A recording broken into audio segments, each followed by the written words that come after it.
Mini calendar sa Excel. Baka trip nyo, mga kautak, baka gusto nyo to. Yung tipong magkaroon ng mini calendar doon sa Excel file nyo, kung saan pwede nyo itong gamitin na mag-check ng date mismo, no? At hindi lang yan, mga kautak. Pwede nyo rin itong gamitin to pick a date, no? Tapos ilagay dito kung meron kayong accomplished date or date na kailangan ng date. So, click nyo lang yun. Ayan, tingnan nyo. I-click ko lang yan. So, automatic, yung kinlik nyo is mapupunta na doon sa cell na kinlik nyo rin. Ayan, di ba? Angas.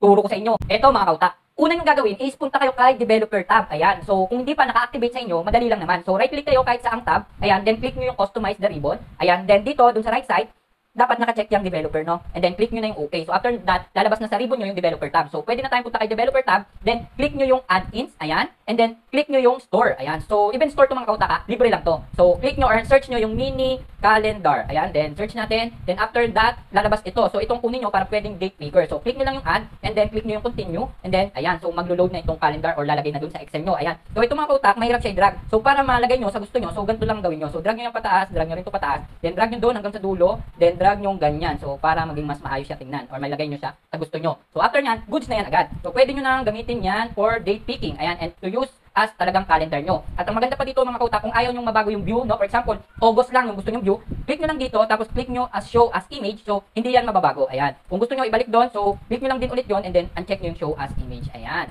O, di ba? Napakadali. Sana makatulong sa inyo. Use your brain. Maraming salamat.